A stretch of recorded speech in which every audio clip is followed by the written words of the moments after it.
When her first love died, my wife jumped from the cruise ship to end her life on our honeymoon. That was when I realized she had never let go of Tyler. Reborn back to our teenage years, she didn't hesitate to shake off my hand and walk straight toward her first love. I watched them leave together, then turned away. From that moment on, our lives became two parallel lines that would never cross. 10 years later, we meet again at a lavish gala in Rivendell. She was now the rising star of high society, proudly clinging to Tyler's arm as they made their entrance. When she saw me crash the gala in search of someone, she couldn't help but advise me. Why are you still obsessed with me? Even if you've waited 10 years, I'll never love you. I ignored her and pulled my son out of the corner where he had been sneaking hid. Her eyes instantly reddened as she grabs my hand in a panic. You're doing this on purpose, aren't you? Didn't you say you'd only ever love me in this life? I never thought I'd see Regina again in this lifetime. At a high society gala in Rivendell, she stood in the center of the crowd with her arm linked with Tyler's. Her smile was elegant and refined, nothing like the girl I once knew. The people surrounding them all wore flattering smiles, their voices full of praise. Ms. Peterson, you're incredible. Landing a state-level project at such a young age, your future is limitless. And this must be your partner, right? What a perfect couple. You two are made for each other. Tyler glanced at Regina with tenderness in his eyes and said softly, we're planning to get married by the end of the year. If you're free, we'd love for you all to join us at the wedding. Congratulations echoed all around. Then someone asked curiously, I heard you've been together for 10 years. Why wait until now to get married? That question caught my attention. 2. In her last life, Regina loved Tyler so much that she was willing to die for him. After she was reborn, she broke up with me right away. I always thought they would have married soon after graduation.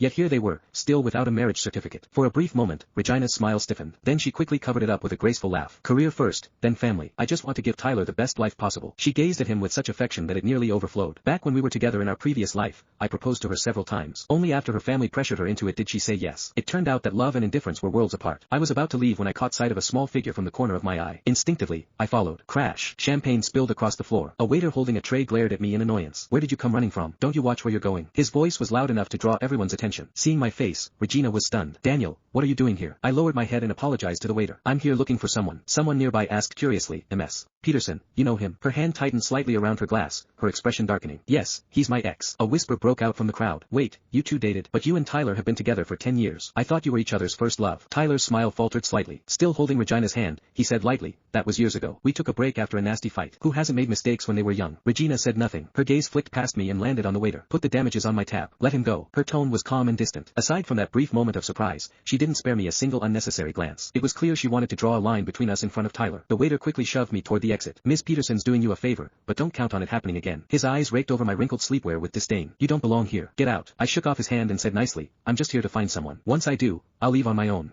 The waiter rolled his eyes. I've seen plenty like you who try to climb the social ladder. People like you don't belong at this kind of event. Keep this up, and I'll get security right now. Wait. Regina's voice came from behind him. Holding the hem of her gown, she sighed and looked helplessly at me. He came here for me. Let me speak with him. Tyler slipped his arm around her shoulders, making his claim loud and clear. Daniel, he said, his voice dripping with disdain, Regina and I are getting married soon. Anyone with a shred of dignity wouldn't show up to bother their ex by now. Regina frowned, her tone turning sharp as she tried to persuade me.